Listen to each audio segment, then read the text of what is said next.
Caitlin Clark is increasing the WNBA viewership as a rookie, but for some reason she's getting an insane amount of hate. Why is that?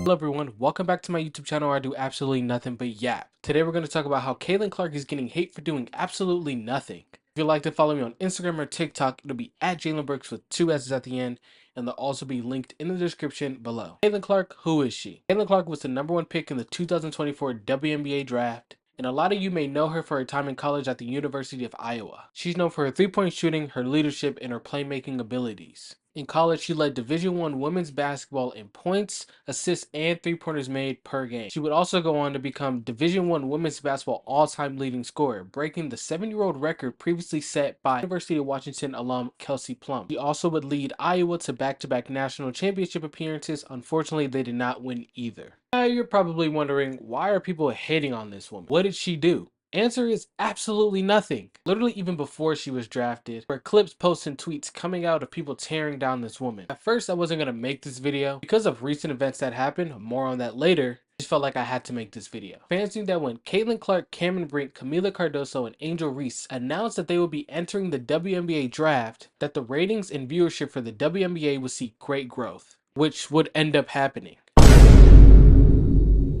The WNBA draft itself brought in 2.5 million viewers, which is 300% more than the 2023 WNBA draft. The WNBA tip-off game, which featured Caitlin Clark and the Indiana Fever versus the Connecticut Sun, peaked at 2.3 million viewers. The first piece of media I saw of someone hating on Caitlin, I use quotations because in a sense this necessarily isn't hate, but the way that it is said, it can come off that way. And that clip being of Diana Taurasi speaking on the new wave of rookies entering the league. What will the league have in store for them when they get there? Look, SVP, reality is coming. Okay. There's levels to this thing, and that's just life. We all went through it. Of course. And you see it on the NBA side, and you're going to see it on this side, where, you look superhuman playing against 18-year-olds, but you're going to come with some grown women that have been playing professional basketball for a long time. Like I said again, this technically isn't hate, but it can come off that way. She said reality is coming, and that they look like superheroes playing against 18-year-olds, which isn't wrong. A lot of players look phenomenal in college, break records, go in the top 5 of their draft, but some don't pan out of how they were portrayed by the media.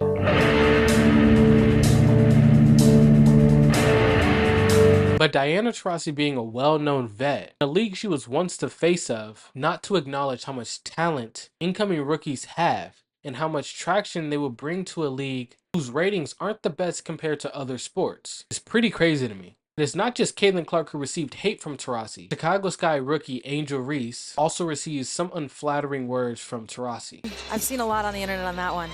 Is it the bye-bye? Wave bye-bye to your own career.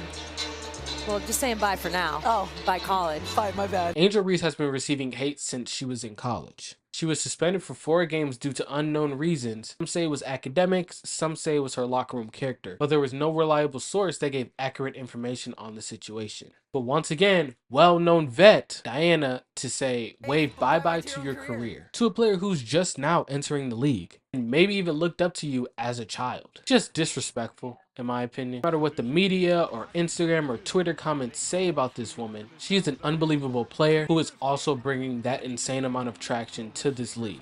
This next clip is of former WNBA player Sheryl Swoops on Gilbert Arenas' podcast, and she had some words for Caitlin. So that's a 2-part question for me. Because I say this, yes, records are made and set to be broken. But if you're going to break a record, this isn't just for Caitlin, but you asked me about Caitlin. If you're going to break a record, to me, if it's legitimate, you have to break that record in the same amount of time that that player set it. Okay. Right? So if Kelsey Plum set that record in 4 years, well, Caitlin should have broke that record in 4 years.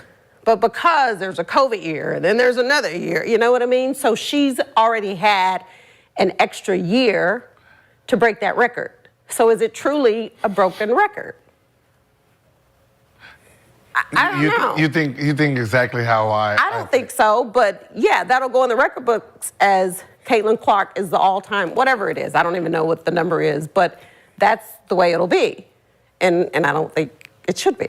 And it's not to take anything away from what she's done, but if you're talking about breaking records, then if this player did it in this amount of time, then you should do it in that same amount of time. So as you can see, she talks about Caitlyn breaking Kelsey Plum's record. She says that if a record is to be broken, it should be broken in less or equal time. And then goes on to say that Caitlyn had that COVID year, which results in that extra year of eligibility, which all NCAA athletes who were enrolled during the 2019 and 2020 season were granted with that extra year. Caitlyn would then go on to decline her extra year of eligibility to go on to the WNBA draft. She says that Caitlyn played 5 years, but she only played 4 years. She tried to use that logic again with a record should be broken in less or equal time. She says that Caitlyn played more games than Kelsey Plum. If you just do a little tiny bit of research, you'll see that they played the exact amount in college and that Caitlyn never used her extra year of eligibility. She also will go on to say that Caitlyn takes about 40 shots per game. Caitlin Clark right now probably takes about 40 shots a game. Once again, an ounce of research can go a long way because if you just do the little bit of research,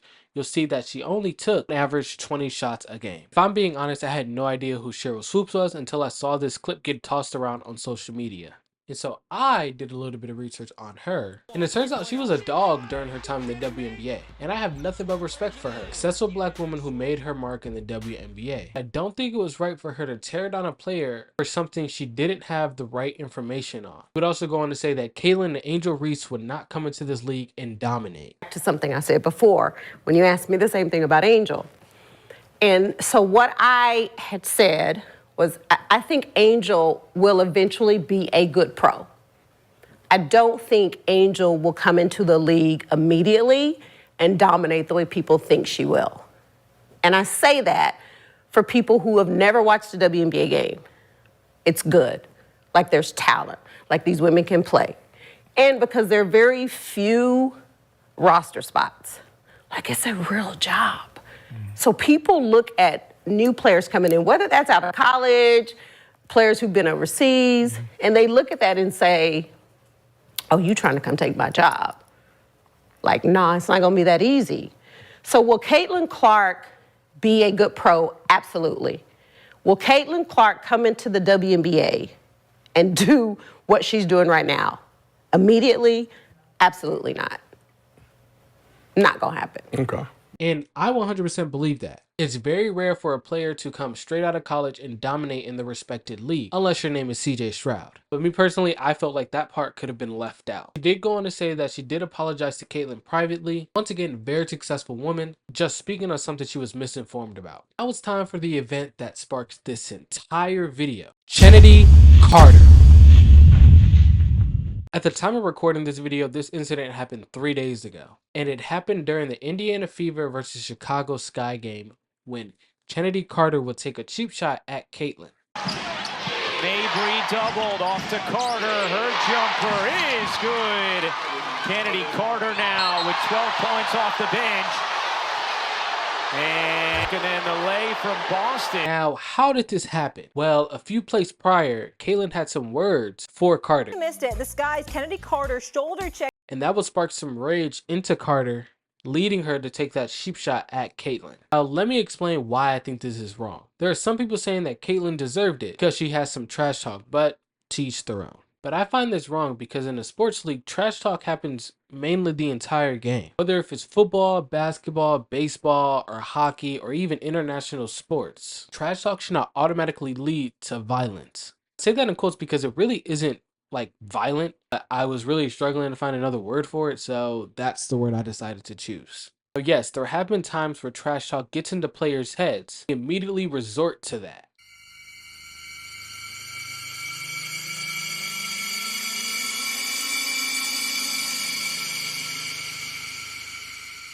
If someone trash talks you, go down to the other end of the court, get a bucket, and exchange your words back. This will go on to get those chronically online Twitter users jumping with this one.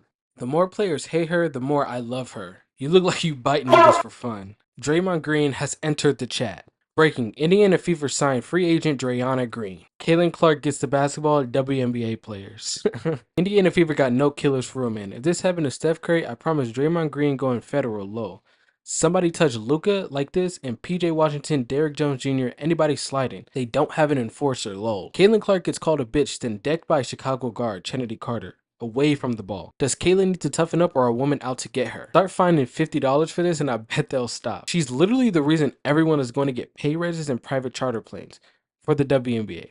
Why do they want her gone? They trying to act tough like she didn't just change their lives. So yeah, I could say Twitter users aren't happy about this one. After the game, during a post-game interview, Carter was asked a question about what happened between her and Caitlyn on the court. And she had this to say. Kennedy, on the play before bumping in with Caitlyn, it seemed like she turned to you a little bit after the fever I score. didn't answer no Caitlyn Clark questions. Did she say anything to you? I don't know what she said. What'd you say to her? I didn't say anything. That's enough. What's really funny about that clip is really just how the face Camila makes after she says that. I didn't answer no Caitlyn Clark questions. Did she say anything to you? I don't know what she said. What'd you say to her? I didn't say anything. That's enough. After saying, I ain't answering no Caitlyn Clark questions, she then resorts to Twitter to talk about Caitlyn Clark. She says, we grown as fuck, and y'all talking about an enforcer, man. Get the fuck on, hoop or shut up. Comments turned off. And this one is from Threads, but she says, besides 3-point shooting, what does she bring to the table, man? It's just ironic how someone can say, I ain't answering no Caitlyn Clark questions, but then be the most active person on Twitter talking about Caitlyn Clark. The next day, the WNBA would upgrade that foul on Caitlyn to a flagrant 1 foul. And they would also go on to fine Angel Reese for refusing her post-game interview. And then yesterday, Angel Reese and Chennedy Carter would have an interview, and Angel Reese had this to say. Negative things have probably been said about me, but honestly, I'll take that because look where women's basketball is. People are pulling up to games, we got celebrities coming to games, sold out arenas, like just because of one single game. And just looking at that, like I'll take that role. I'll take the bad guy role, and I'll continue to take that on and be that for my teammates. And if I want to be that, and I know I'll go down in history, I'll look back in 20 years and be like, yeah, the reason why we watching women's basketball is not just because of one person, it's because of me too, and I want y'all to realize that. I agree with her on this one. Like I stated earlier, they're all bringing this traction with them to the WNBA. Well, everyone, this video is now over. That's all I got to say about the situation and Caitlyn Clark hate in general. If you feel differently, let me know. But if you enjoyed this video, go ahead and leave a like. If you didn't enjoy this video, go ahead and leave a like. All my socials will be linked in the description below. Once again, I would really love it if you subscribe. That would mean the absolute world to me. But I have to go now. So, adios.